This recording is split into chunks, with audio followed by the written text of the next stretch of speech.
Bonsoir tout le monde. Causer Mandechese na Lea, Causer Mandechese no ar. Eu sou o Frank Septembre. E eu sou Bruno Pinto Silva. Eu sou a Renata Dantas e esse é mais um episódio do Causer Mandechese, o seu podcast de cultura haitiana.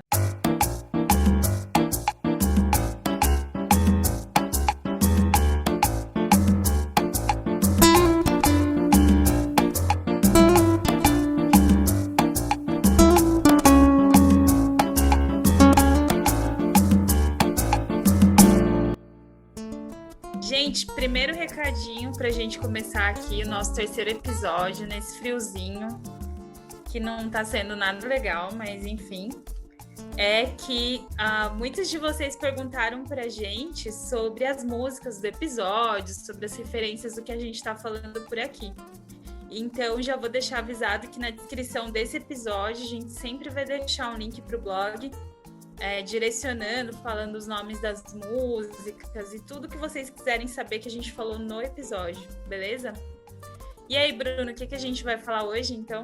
Então, Renata, hoje a gente vai falar de um assunto que o pessoal andou pedindo e a gente obedece, né? O que os nossos ouvintes querem, a gente traz, que é sobre a educação, o sistema de educação do Haiti, né? Conhecer um pouco mais da estrutura, é interessante para nós.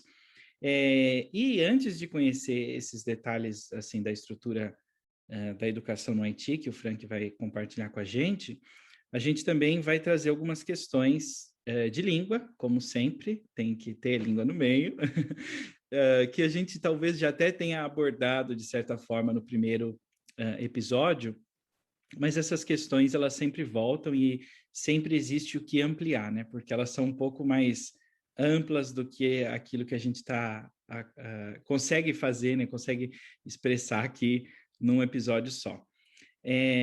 Que é justamente essa questão, né, de que a gente viu que os haitianos, eles de fato falam o crioulo. Se a gente for olhar para os números, e a gente pode até depois deixar referências, o Frank até achou outras referências, além das que eu já tinha achado, que mostra que entre 5% a 10% dos haitianos que dominam o francês. A maioria, né, domina de fato o crioulo haitiano. Mas tem algumas questões aí por trás disso. Porque se a gente perguntar para o haitiano qual que é a língua do Haiti, qual que é a língua que ele fala, será que ele vai deixar de mencionar o francês? O que vocês acham? Talvez o Frank possa começar dizendo, e aí, Frank, quais são as línguas do Haiti? Eu acho que, Bruno, o haitiano ele vai falar o crioulo haitiano, mas ele vai falar o francês também, só para respeitar o que está no padrão do país, que são dois idiomas oficiais.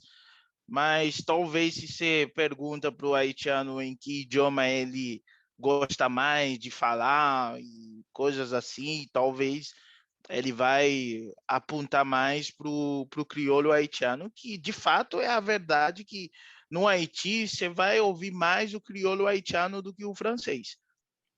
E aí, Renata, como foi sua experiência no Haiti? Quanto francês, quanto de crioulo você ouviu por lá?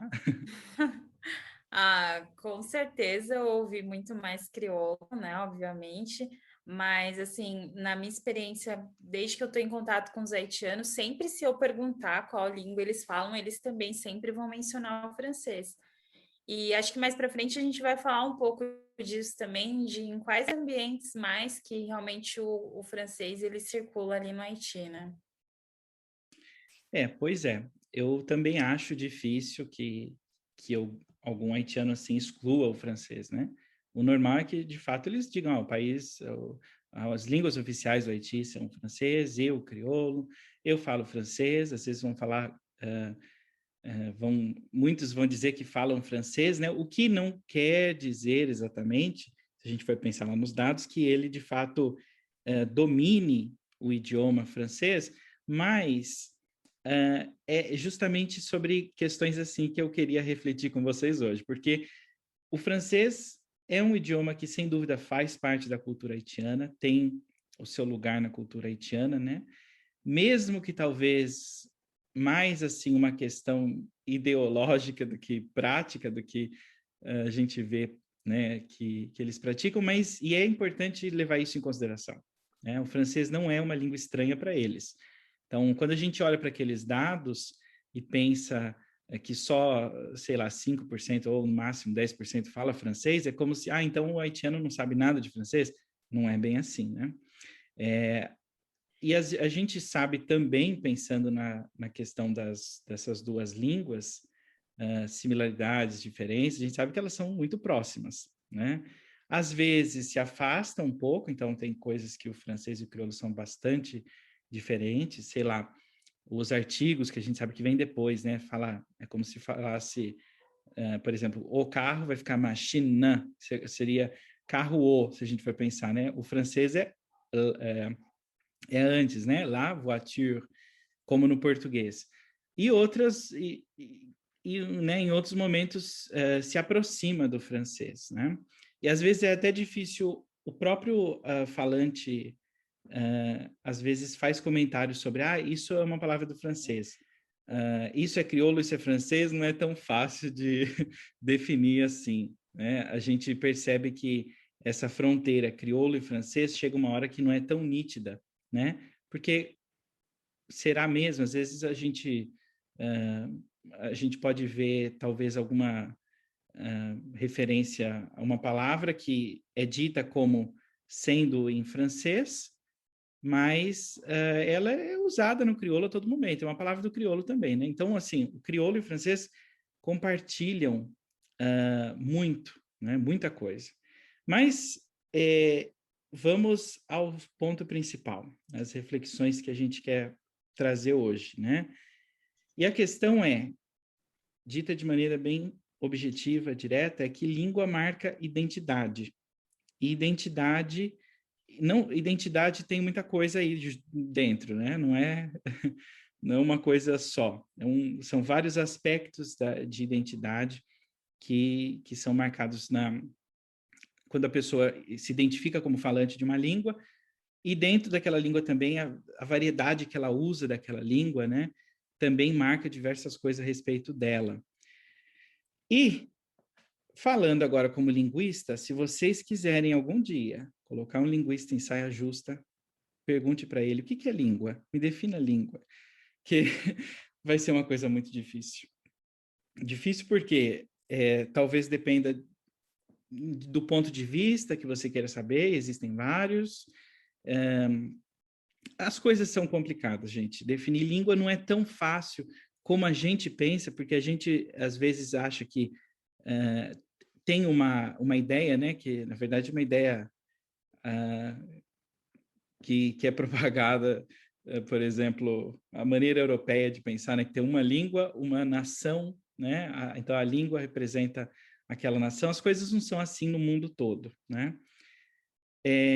E existem muitas questões políticas também que entram nessa definição tradicional de língua, questões que, portanto, não tem nem a ver com a estrutura da língua. O que eu quero dizer com isso? Às vezes, a gente tem línguas, por exemplo, dinamarquês, norueguês, sueco, que são tão próximas, podiam ser uma língua só, mas elas têm 3 nomes diferentes porque pertencem a 3 nações diferentes, né? Ou mesmo sérvio, croata, também no mesmo caso, né? Então, um não vai dizer que fala, eles não vão dizer que falam a mesma língua, mas se você pegar o sistema, aquilo que eles falam, perdão aqui a quem não quer que eu diga que essas 2 línguas são uma coisa só, mas é como isso, né? São muito próximas se a gente for olhar para o sistema, mas por uma questão política, elas são dadas como línguas diferentes. E, por outro lado, você tem na Itália diversos que eles chamam de dialetos, né? Que muitas vezes um não entende o outro, não entende nada. E ainda assim são considerados dialetos do italiano. Ou na Alemanha também tem a mesma coisa, né? Então isso já mostra que a gente, para definir língua, tem muita coisa a mais, além daquilo que a gente pensa, né, na hora que pedem para a gente definir o que é uma língua ou falar sobre o que são línguas. E, Bruno, agora saindo um pouquinho da Europa, aqui no Brasil isso acontece também? Tem algum exemplo claro que você pode dar para gente? Pois é, esse nosso país chamado Brasil também tem coisa interessante para a gente pensar na nossa realidade, porque a gente acha que o Brasil fala português. E, de fato, assim, é o português que é a língua mais usada, é a língua oficial do país, né, junto com língua de sinais, mas quantas outras centenas de línguas, por exemplo, indígenas, né, e de migração, são faladas aqui? Muitas outras, né? O Brasil é um país multilingüe em alguns lugares, né? A gente tem a ideia de que não só é o português, mas e tem um lugar específico, né? Que eu queria trazer como exemplo, que fica lá no noroeste da Amazônia, falar a respeito da situação deles lá, de diversos povos indígenas, né? E que tem uma coisa muito interessante, uma situação muito interessante, porque lá eles praticam o que se conhece como exogamia, que é nada mais, nada menos do que você se casa apenas com uma pessoa que é de outro grupo, né? Como assim? O que define a que grupo você pertence? A sua língua, né? Então, se você fala a mesma língua que eu, a gente não pode se casar porque a gente é irmão. Quem fala a mesma língua é irmão, é parente, e não pode haver casamento, né, dentro com alguém que fala a mesma língua que você. Mas o que significa falar a mesma língua que você? Porque nessa região, esses povos, eles falam de 3 a 10 línguas, né? É o mais comum. Então, assim, Caramba, já pensou? são muitas, né? Então eu tenho que me casar com uma pessoa que não fala a minha língua, alguém que eu não entenda, é isso? Não é bem isso. É que a sua língua é a língua do seu pai. Então, nessas culturas, né? Então, não importa a língua que você fale, ou as línguas que você faz. Se você falar 10 línguas, a sua língua, com a qual, né, aquela que, se eu perguntar qual que é a sua língua, que você vai me responder, é a língua do seu pai, né? Isso marca uma questão de identidade. Então, imagina, né, que situação interessante. E, bem, se a gente for pensar no Haiti,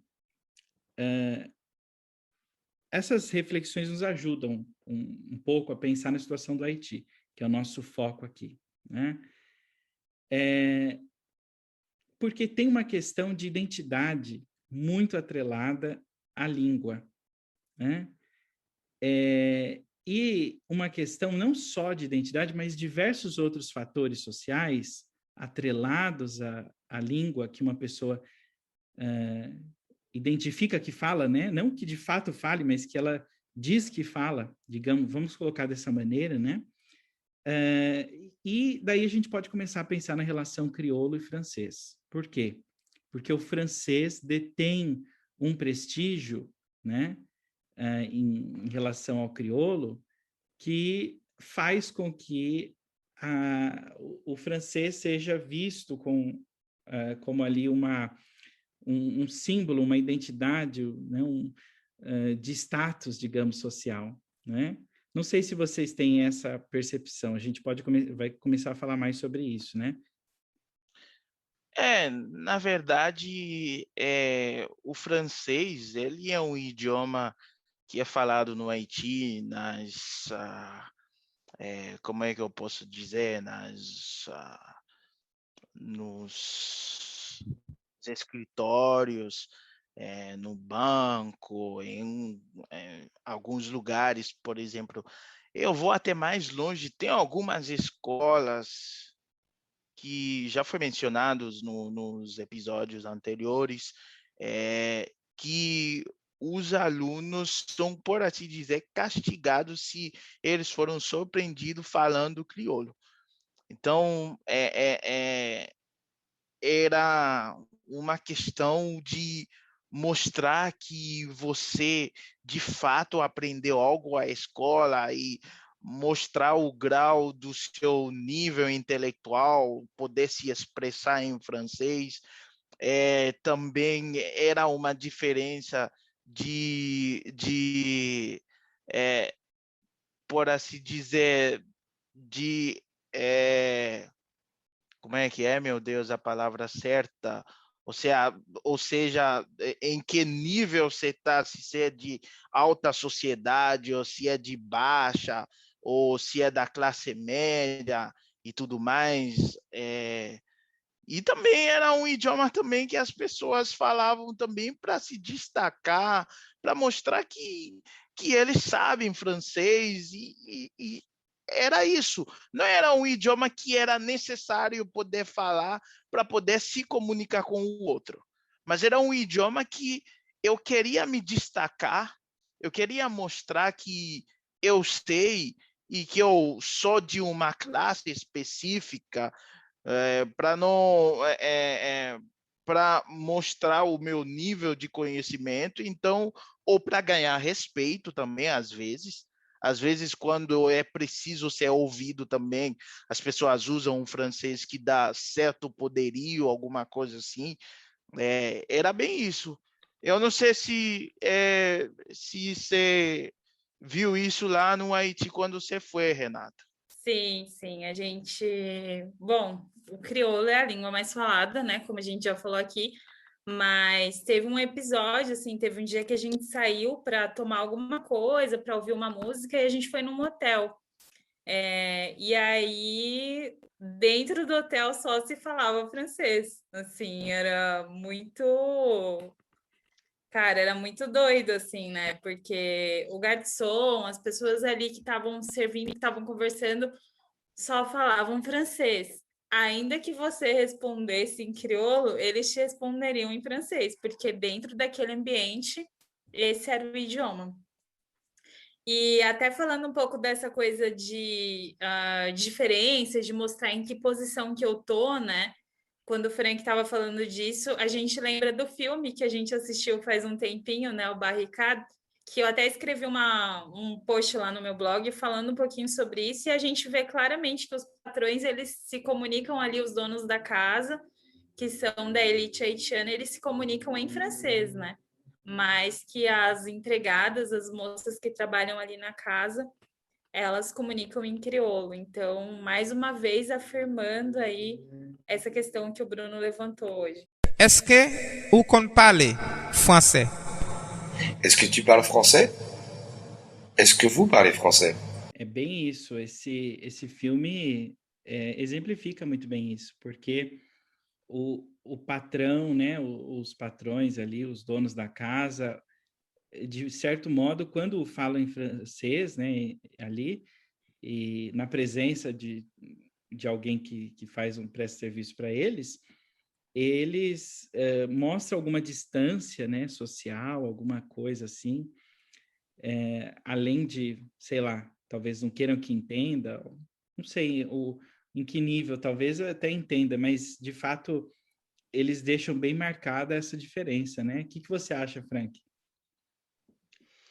Então, Bruno, voltando a esse tema ali, eles, por assim dizer, bem por aí mesmo, como você está falando, tudo tem a ver com posição. As pessoas querem mostrar onde eles estão posicionados, quem eles são e qual que é a força que tem por trás deles. E para isso eles usam o francês, no caso. No filme foi bem nítida isso, e é uma realidade, infelizmente, uma triste realidade, mas isso acontece, ou seja, às vezes as pessoas te falam em francês para te mostrar que esse lugar não é o seu lugar. Ou seja, se você está aqui dentro, você tem que poder se expressar em francês. Então, se você não pode se expressar em francês, então a sugestão é frequentar outro lugar, porque aqui nesse estabelecimento é francês. É engraçado, Bruno, que na escola eu mesmo era meio que castigado com uma coisa que chamam de jeton lá, é tipo um símbolo que fica na sua mão se você é o último a falar crioulo na escola. Então te mandam fazer linha. Eu tenho que me esforçar para falar em francês. 1.000 ou 500 linhas, tipo, uma maneira de implantar na sua cabeça que o francês ele é superior com isso. Então, assim, Frank, os haitianos eles já crescem mesmo com uma certa pressão de precisar falar o francês, é isso? Além da escola, essa pressão vem de outro lugar também? Talvez até, tudo bem que o crioulo é a língua de casa, mas assim, rola também uma pressão de você, para você ser alguém na vida, você tem que falar o francês, isso rola? Isso rola sutilmente, ele rola bem por debaixo, mas rola, porque você vai se posicionar para algum emprego, o contrato do emprego ele não é em crioulo haitiano, ele é em francês. Então, se ele é em francês, para você de fato entender as expressões mencionadas ali, você tem que pelo menos poder ler um francês e qualquer coisa. Então, vira e mexe, você bate de frente com o francês lá na classe alta haitiana.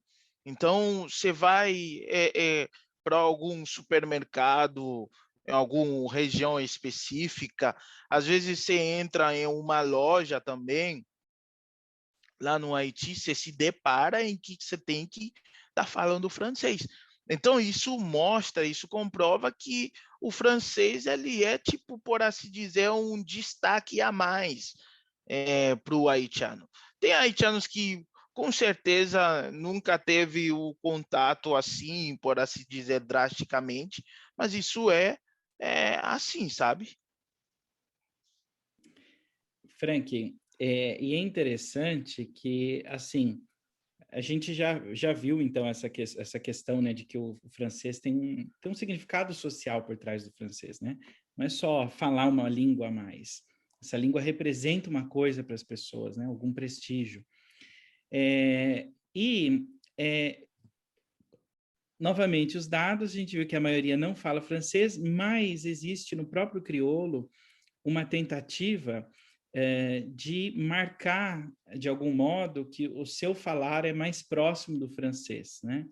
E eu acho que às vezes até surgem alguns comentários, até alguns rótulos que os próprios, acho que vocês mesmos, haitianos, às vezes criam que delimitam isso, né? Eu trouxe alguns deles aqui, agora eu vou aprender com o Frank, porque eu quero saber melhor dessa história, desses Eu também. nomes.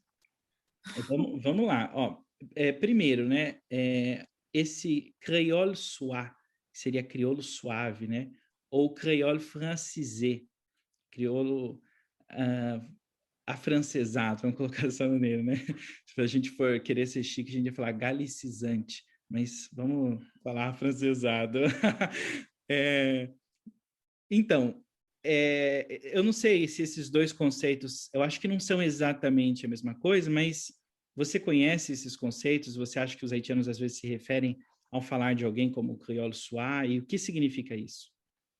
Às vezes, sim, Bruno. Às vezes, por exemplo, eu tenho, meu Deus, não vou mencionar nome aí, mas membros da minha família que são estudados e tudo mais. Quando eu vou querer falar alguma coisa para eles, eu falo, Guion pai que tô benanger. Que é isso? Você não foi para a escola, não? Que é isso, G? Você tem que falar Dieu. Tipo, Uau! mas só que isso é daí que vem. Eu te coloquei na escola para você não machucar os ouvidos das pessoas ao falar. Você tem que soar suave. Daí que vem esse creole suave, né? Entendi. O creole francês é um creole que é bem mais perto do francês. Tem uma diferença Uhum. É uma pequena diferença entre eles, porque o creole soir não é um creole francês. O creole soir, ele é um creole soir, é um creole mais educada, ou com as palavras mais colocadas, não palavras jogadas, mas palavras montadas que expressam as ideias melhores. Ou seja, ou seja, só para pôr um exemplo ali, machine moyen, voitimlan, ou seja, voitimlan já é um creole francisé, entendeu? Mas daí machine moyen já é um crioulo mais suave. Tem outro estilo de crioulo ali, mas como é que você vem com o assunto? Eu vou deixar você seguir com... Pois é, então assim, eu entendo então que essas formas de falar, né, são talvez mais privilegiadas, mais bem vistas, talvez. E em comparação, eu tenho outros termos aqui que eu trouxe, daí queria que você tentasse, me dissesse se de fato você ouviu já, se eles são coisas usadas, né? São termos usados e se são mais ou menos a mesma coisa. Creole, rec, que creole rec, eu entendo que seria um crioulo, essa palavra rec, eu acho que seria o oposto de suar, no sentido de ser, não algo suave, mas algo áspero, né? Gros creole e bom creole. Eu acho também, assim, antes de você falar, que parece, pelo que eu vi, esse creole rec e gros creole parece um pouco mais negativo do que bom creole. Bom creole, não sei. Eu quero O bom creole, Bruno, ele poderia ser até um primo de um creole soir.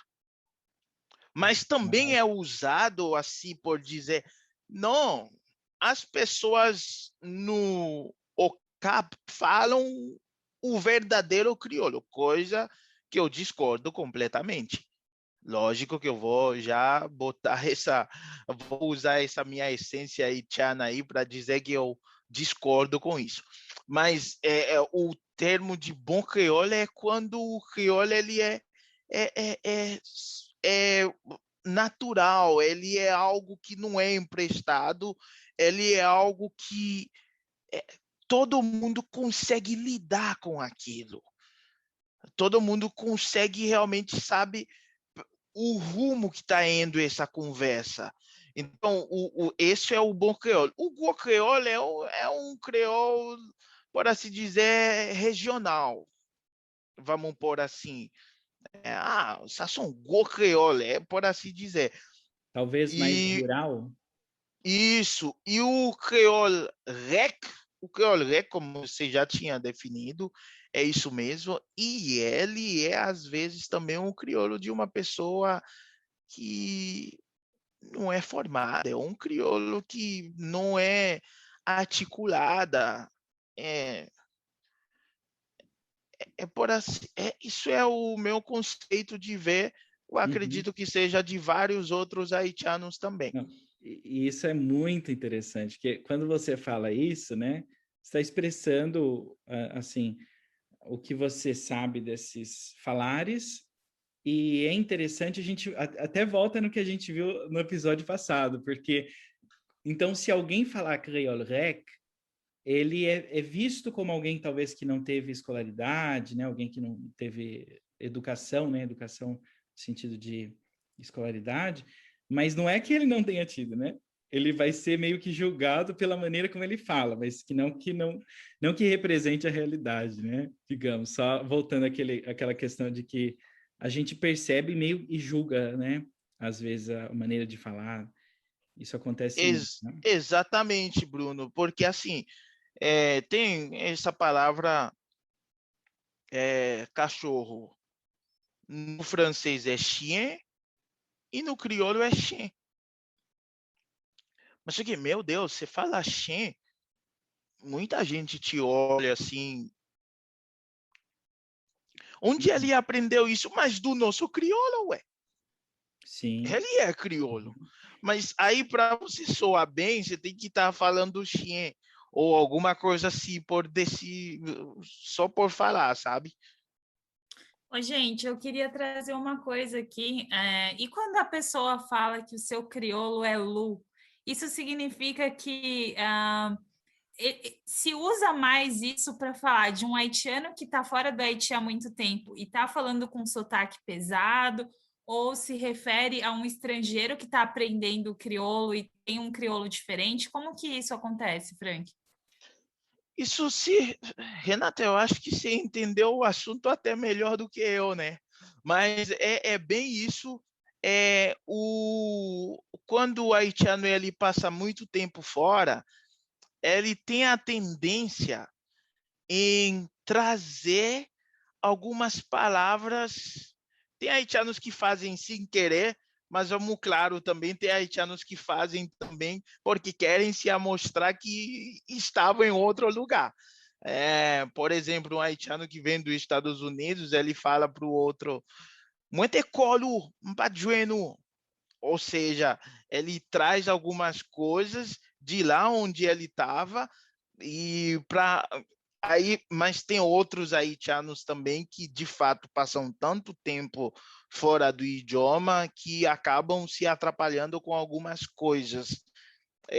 Mas também o crioulo também ele é aplicado às vezes para o estrangeiro para dizer langlilu, ou seja, ele tem a língua pesada para pronunciar as coisas. É usado nos dois sentidos, no caso. Legal, tomara que não falem isso, então, quando eu estiver falando crioulo, né? Senão eu vou ficar ofendida. Pois é, pois é. Não, isso é muito interessante, Frank. Então, tudo isso, né, mostrando que a maneira como a pessoa fala marca muita coisa sobre ela, né? A gente vê também, assim, nessas aproximações, tentativa de aproximação, né, do falar ao francês, o uso, por exemplo, me chama bastante atenção, das vogais do francês, né? Que em francês faz diferença falar blé ou falar bleu, né? Blé é trigo e bleu é azul, né? Mas em crioulo não faz diferença, mas às vezes você ouve esse né? Porque, e até onde não existe em francês, né? Acho que tem aquele fessiret, né? É isso mesmo? Uhum. Esse fessiret seria o uso dessas vogais de maneira talvez exagerada. Com certeza, às vezes também fala, esse cara aí tem um pé de limão na boca, não sei o que lá, por assim dizer, no, no Bem, verdadeiro crioulo. é. E só uma outra coisa também, né? Inclusive eu vou deixar um link aí para Renata depois passar para deixar nas referências. Vou achar algum exemplo qualquer, mas existem vários, que é interessante ver que o cidadão, quando ele vai lidar com a autoridade, né, digamos assim, o governo, sei lá, ele tem que, para ser ouvido, como você colocou lá no começo, ele tem que falar francês, né? Mas muitas vezes eu vejo reportagens que os repórteres fazem a pergunta em francês e o político responde em crioulo. Eu li algo sobre também essa questão de o político falar em crioulo, porque ele sabe que a massa, né, a população, entende, fala o crioulo. Então é uma estratégia também deles de, acho que de se fazer ouvir, né, pelo povo, né? Exatamente, porque o político ele já está no lugar supostamente onde ele deve estar. Ele já ganhou o destaque, ele já ganhou o respeito, e enquanto ele tem a massa com ele, mais está garantido a vaga dele dentro do mundo da política. Então, no discurso dele, em todas as coisas, ele tenta ser ouvido o máximo possível, e para fazer isso, ele usa o crioulo. É bem isso. E o político, então, parler français. Porque, se eu não me engano, existe essa expressão, você vai me ensinar agora, que parler français no sentido de você falar de uma forma a convencer a pessoa, e existe isso, esse parler français nesse sentido? Não de falar francês de fato, mas você está falando crioulo, mas usando muitas palavras e tentando convencer a pessoa? Exatamente, se existe, Bruno, existe, e é usado, mas é mais usado no âmbito intelectual, tá, Bruno? Você não vai achar um haitiano qualquer usando isso, mas é usado sim. Eu ia perguntar até se essa expressão era uma coisa mais voltada para a política ou não. Porque eu lembrei de uma coisa que se fala, né? Que o chaveco é sempre em francês, né? Daí, Verdade. quando o Bruno falou isso, eu já associei a isso, tipo, falar na intenção de convencer. É assim mesmo, Frank? É isso mesmo, é isso mesmo. É na intenção de ser ouvido, mas também na intenção também de ser charmoso, por assim dizer, sabe? De se expressar de maneira diferente. É bem isso mesmo, é bem por aí. E aí, assim, acho que você já deu uma pincelada, já falou um pouco sobre como é essa questão do francês dentro da escola. Então, agora, para a gente entrar mais nesse tema de sistema educacional haitiano, né? Até algumas pessoas perguntaram para a gente, eu tenho muita curiosidade também de saber como que funciona o sistema educacional haitiano, Frank. Por exemplo, aqui no Brasil, a gente tem a educação infantil, ensino fundamental, médio, e aí depois vem a famosa faculdade, né? O ensino superior, aí a pós-graduação, a graduação. E no Haiti, como é que funciona isso? Então, Renato, no Haiti, a educação haitiana, ele tem várias etapas, né? Tem essa de 3 a 5 anos, que é a infantil, você falou, que é chamado de pré-escolar no Haiti. É, ele vai de 1 até o 2, ou até o 3, também depende, mas ele não é, por assim dizer, obrigatório. Tem pais que prefiram educar as crianças dele e esperam 6 anos e botam ele para a escola. Tem pais, na burguesia haitiana é feita isso muito, por desconfiança de que a criança vai pegar mau jeito, maus coisas do outras crianças, e eles prefiram passar essa etapa com a criança. E de 6 a 12 anos vem o ensino fundamental, que é dividido em preparatório A, preparatório D, elementar E, elementar D, Moyen E, Moyen D. Tudo isso aí tem a idade que a criança ele tem que ter para estar nessa questão ali. Depois o ensino fundamental é feito uma prova estadual, ou seja, que é feito pelo governo, que é chamado Certificado d'études fondamentales, ou Certificado de Estudo Fundamental. Acho que eu traduzi bem. Isso aí, a criança ele é obrigatória passar nesse aí para poder ir para o secundário. Mesmo que ele passou nessa prova da escola final da escola dele, se ele não passar nessa prova do estado, ele não pode avançar.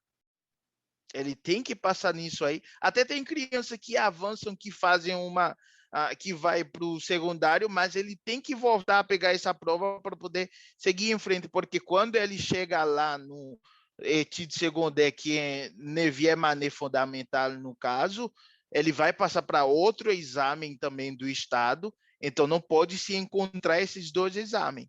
Então a criança ele tem que passar tudo isso e em neuvième, aí ele continua, o estudo continua, troisième secondaire, segunda, retor, filô, que é o último ano de ensino médio, o ensino médio completo aqui no Brasil, acho que é isso, o filô, o famoso baccalauréat em francês, onde ele vai para um exame estadual também, para ele poder ter o certificado de que ele é formado, ele está pronto para ir para a faculdade. Então, o Filô é o nosso terceiro ano do ensino médio, é isso? É isso aí. É o Bem último isso. ano mesmo. Isso. Tá, entendi. Bonjour, classe. Bonjour, Comme nous connaissons jeudi é o primeiro jour de l'école, moi poser nous des trois questions faciles.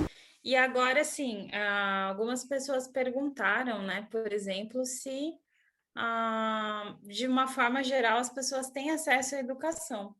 E daí eu encontrei uns dados, assim, bem, né, que é uma bomba mesmo, assim, que eu vou jogar aqui. E o que acontece? Talvez alguns desses dados estejam um pouco desatualizados, Frank. Não sei se você vai me dizer, mas eu encontrei alguns dados que mostram que mais de 80%, na verdade, quase 90% em alguns dados, mostravam que as escolas do país são privadas, ou seja, pouquíssimas escolas públicas, né? Como é que funciona isso no Haiti, então? Porque daí, se a gente está falando de acesso à educação e a maior parte das escolas são privadas, a gente já entende que não é todo mundo que tem acesso, é isso mesmo? É isso mesmo, Renata, porque as outras escolas que são do governo, que são escolas públicas, que não são pagas, na verdade, elas são pagas por outra maneira de se dizer, porque a criança, ou quem vai entrar ali, ele tem que passar por um exame, ou ele tem que ter algum contato para pôr ele lá dentro, que no Haiti fala marina parent, né? No caso, que ele tem que ter para poder pôr ele lá. E também acontece também, Renato, que ele só tem vaga para 50 ou 60 estudantes. E eles abrem inscrição para 2.000, sendo que eles sabem que vão só pegar 60. E às vezes essas 60 nem estão no que estão inscritos, porque já tem outras pessoas que já têm um lugar comprado aí para pôr os alunos ou parente deles. E isso acontece também, porém, algumas das maiores escolas do Haiti, que realmente a criança ali aprende mesmo, é pública. Algumas das escolas é pública, mas só que ele é pública, mas ao mesmo tempo a burguesia entra ali e bota as crianças deles aí para algumas escolas públicas que são jogadas, nenhum filho que estão na alta classe vai para lá, mas tem algumas, por exemplo, o Lycée Firmin, alguns outros liceus lá na capital, que muitos estudantes vão ali. Então, o liceu é bem visto, só que é muito difícil por causa da concorrência, né? A gente já falou aqui que são poucas escolas públicas, então... Agora, falando das escolas privadas, quais são essas que são mais bem vistas? Porque tem as escolas católicas, né, que são super conceituadas, assim, no Haiti, né? Não sei se essas que eles chamam de Caimé, é isso? É isso aí, ou não? Caimé, é isso aí. Tem Sainte-Thérèse, tem Saint-Louis Gonzaga. Essas são escolas, meu Deus, que ali você encontra até o filho do presidente estudando ali. Então, são escola muito bem vista, mas o preconceito ali é feito através do preço, né? Que o filho do pobre, o que é que ele faz ali? Tipo, a renda anual da sua família inteira não dá para pagar um trimestre ali nessas escolas. Então, é bem complicado. E daí, se a gente pensar em famílias grandes, por exemplo, né, que tem vários filhos, acredito que a família, às vezes, não consegue mandar todos os filhos para a escola, né? E eu vi algumas reportagens, por exemplo, que falavam que, por exemplo, se tiver que escolher, então, quem eu vou mandar para a escola vão ser os meninos, por exemplo, né? Tanto que se a gente vê a taxa de alfabetização, ela é menor para as mulheres, né? É isso aí. É isso aí, é Tenso. bem isso, é bem intenso, é uma triste realidade, mas é isso aí.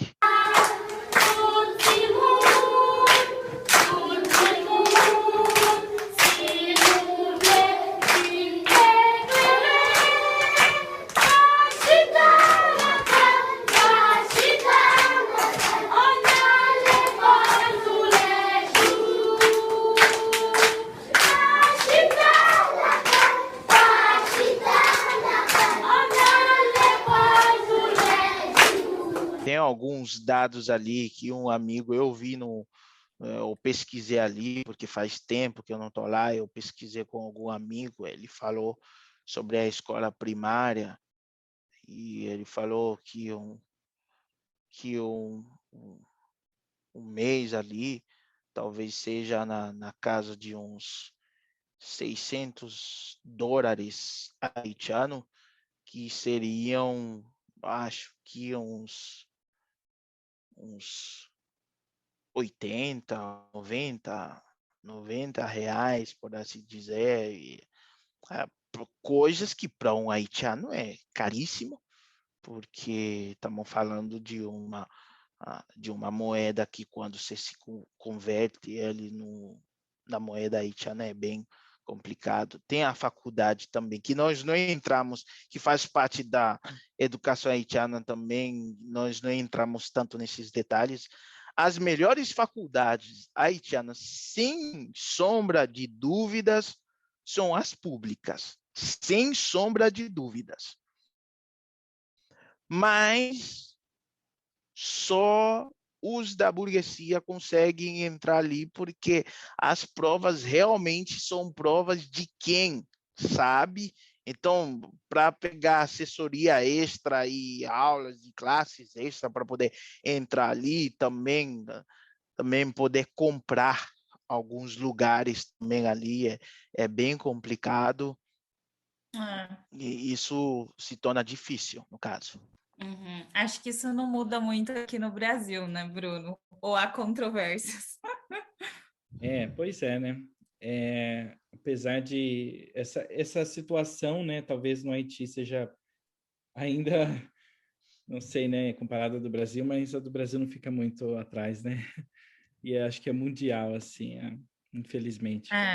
Não, principalmente eu me refiro à universidade mesmo, né? Essa coisa de universidades públicas, né? Porque o ensino básico no Brasil, ele é majoritariamente público, né? Então, digamos que sim, as pessoas têm acesso à educação. Claro, com algumas ressalvas aí, né? Mas em relação a universidades, assim, públicas, como o Frank falou, a história é muito parecida aqui também. E tá, aí essa coisa do formato, né, do ensino no Haiti e no Brasil me fez lembrar algumas coisas. Por exemplo, rola um super problema quando as crianças e os adolescentes do Haiti vêm para o Brasil, para as escolas daqui. Por quê?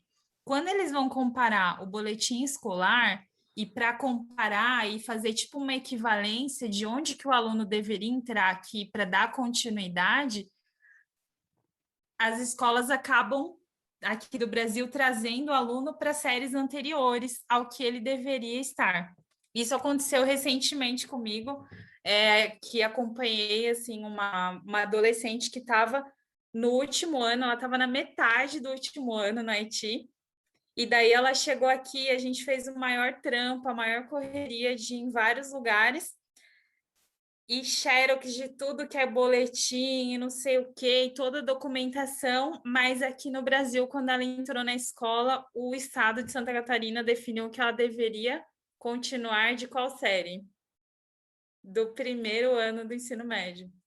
Ou seja, ela voltou 2 anos, mas o que acontece? Por conta do lance do idioma, da adaptação ao método de ensino no Brasil.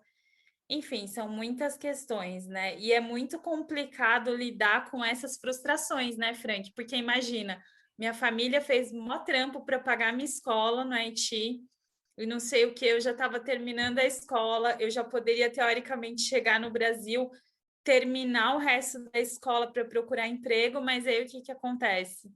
Eu tô de volta 2 anos atrás na escola, então Isso é complicado, isso é bem complexo assim. Aconteceu de fato comigo na Venezuela. Eu saí do Haiti faltando o último ano e me retornaram. Eu tive que fazer mais 2 anos. Tudo bem que foram coisas que eu já tinha visto e tudo mais, achou uma perda de tempo, mas ganhei também na teoria, porque com questão ao idioma, eu acho que eu acabei ganhando. Então, tudo isso é ser famoso de equivalência, né, dos estudos. Então, acho que é porque também no Haiti também a educação haitiana ele vai bem mais além do que deveria. Tem muitas coisas, você fica vendo que é revisão de um dos outros. Então, eu acho que isso também aqui no Brasil vão mais direto no caso também. E, Frank, agora falando um pouquinho mais, assim, trazendo para o lance da cultura, né? Como que é essa relação aluno-professor no Haiti, por exemplo? Essa pergunta aí eu vou responder no ambiente privado, foi onde eu estudei. Não tive essa sorte de estudar numa escola pública, bem que eu queria. O aluno, geralmente, ele tem a tendência no privado a respeitar o professor dele e até mesmo a virarem amigos. Mas na pública, o aluno queria ser amigo do professor, mas o professor nem está aí. Então, às vezes, o aluno, quando eu falei que eu queria estudar na pública, é porque eu queria poder valer por mim mesmo, poder entrar em alguns grupos que os que estudam na pública, eles geralmente são mais inteligentes, com certeza, porque eles têm que aprender coisas que um da escola pública aprende em 6 meses, eles aprendem em 1 mês. Às vezes, durante o ano todo, eles têm curso umas 6, 7 vezes no ano todo. O professor de matemática, ele vem em janeiro, depois ele aparece em maio, depois ele aparece em junho e enche de coisa porque o Estado não paga bem eles. Então, eles preferem ir nas escolas privadas, dão o melhor deles e não dão em escolas públicas. E também acabam que perdendo o respeito do aluno também, porque o aluno, como não vê ele, então, às vezes, quando ele vem, o aluno ele atrapalha ele. Por exemplo, nos liceu, não sei como é que é aqui no Brasil, como é que se falaria liceu, os alunos fazem muitas bagunças assim no relação ao respeito contra o professor, no caso. Mas a diferença é que, por exemplo, como que é o nível de autoridade do professor no Haiti? O que o professor pode fazer dentro de sala de aula com o aluno? Meu Deus, o professor ele pode fazer tanta coisa com... Meu tenso, Deus. né? Eu já ouvi umas histórias complicadíssimas. Meu Deus, o professor, eu não sei como é agora, mas eu mesmo já apanhei de professor em sala de classe e apanhei também na rua de professores. Então, ele saiu na rua com um pedaço de pau atrás de você? O que você andou fazendo, Frank? Então, eu já apanhei. Na adolescência, eu apanhei. É lógico que eu não fui nenhum santo, né? Ainda bem que reconhece, né? Já apanhei muito ali de professor, viu? Já apanhei muito. E às vezes também o professor também ele manda buscar o seu pai. Uma vez, tem vários meninos que não pegam os pais, pegam qualquer. Olha só a loucura, pegam qualquer adulto na rua e leva para Mentira, gente! e não, leva essa eu esperava. e leva para a escola pensando que o adulto não vai bater nele.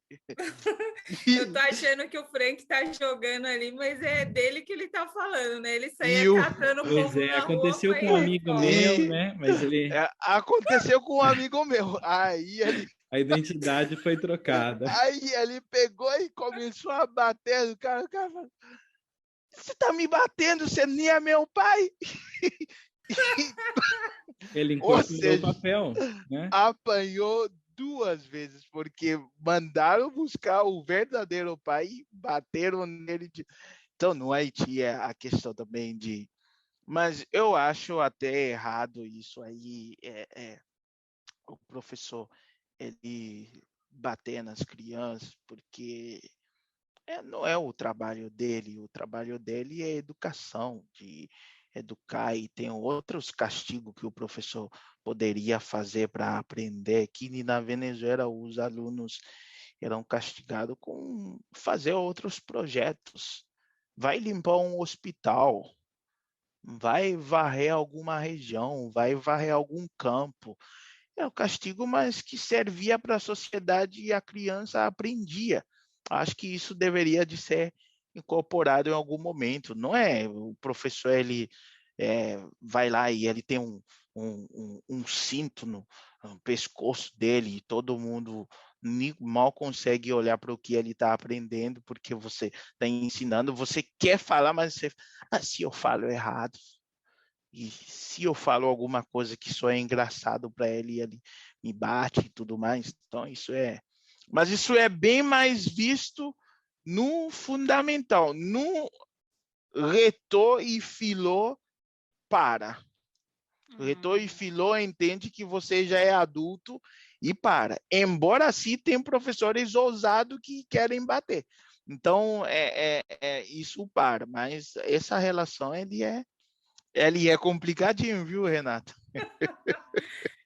É complicado, mas assim, né? O professor ele tem um papel ali bem, né? Bem de autoridade mesmo, e isso é bem diferente aqui no Brasil, realmente.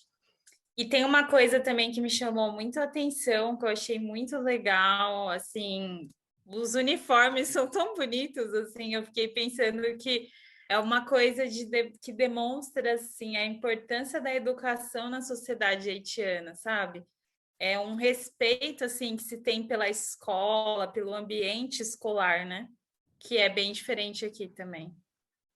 É isso aí, os alunos eles vão para a escola com uniforme e às vezes quando o aluno, para respeitar o nome da escola, o aluno ele vai fazer qualquer coisa, ele leva outra camisa e tira a camisa dele porque ele tem um respeito pelo uniforme. Eu estou falando da minha época lá, quando o aluno ele é apreendido, o policial mandava ele tirar o uniforme e botar outra roupa e tal, para lidar com o assunto, não como estudante. Então, era um respeito que tinha pelo uniforme. O aluno ele tinha um respeito pelo uniforme dele e pela escola, porque ele representava a escola. Interessante isso, bem interessante.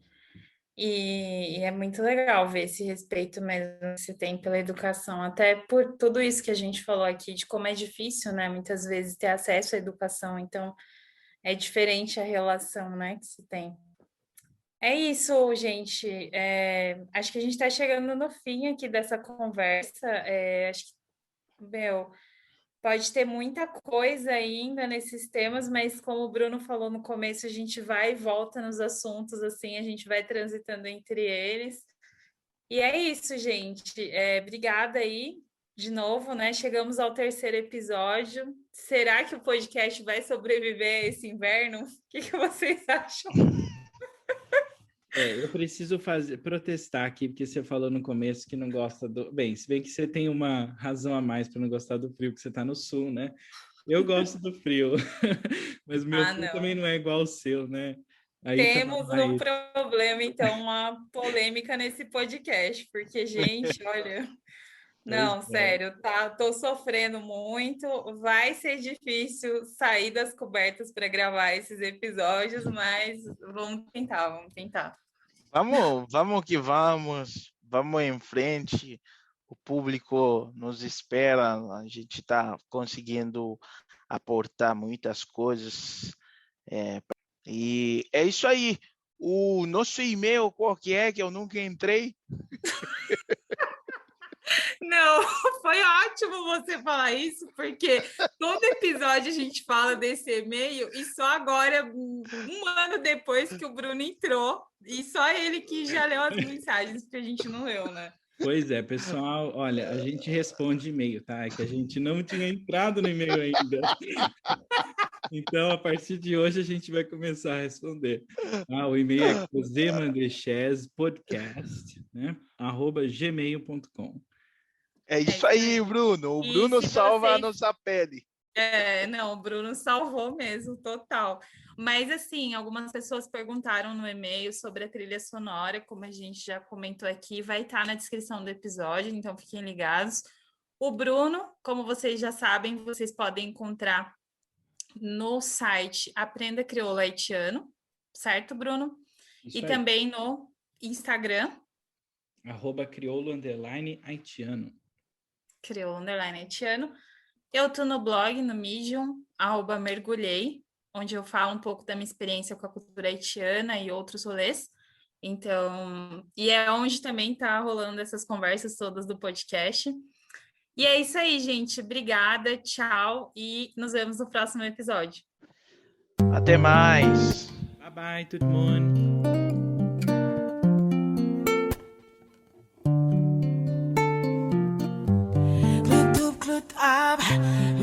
Mi ba Klopi klopa nou tèt en bas Nap ta tourné, j'aime n'a fait noyer Nap monté mon sous jambe de bois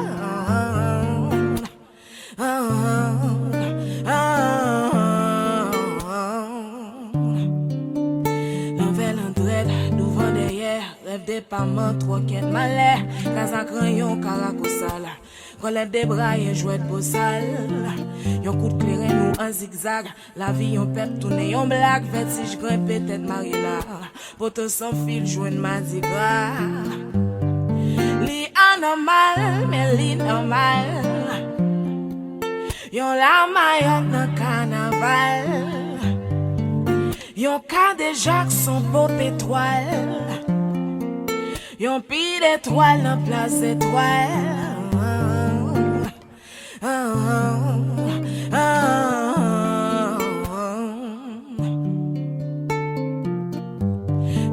Clut ab, mi ou mi ba Clopi clop on nou tèt en bas Nap ta tourné, j'en n'a fait noyer Nap monté mon sous jambe de bois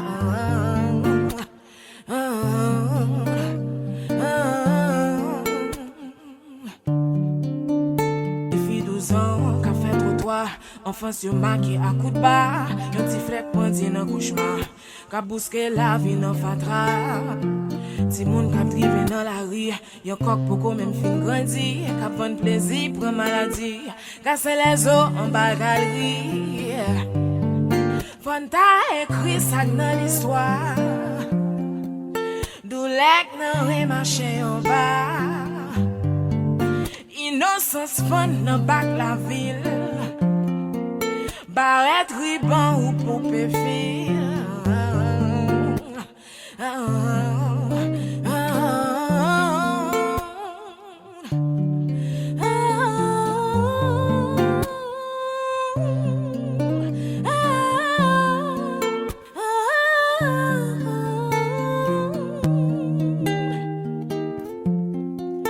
Gardez des ordres dans la cour Problème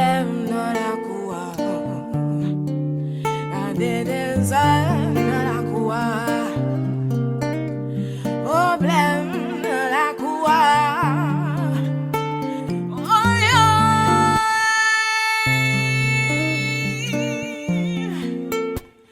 Oh,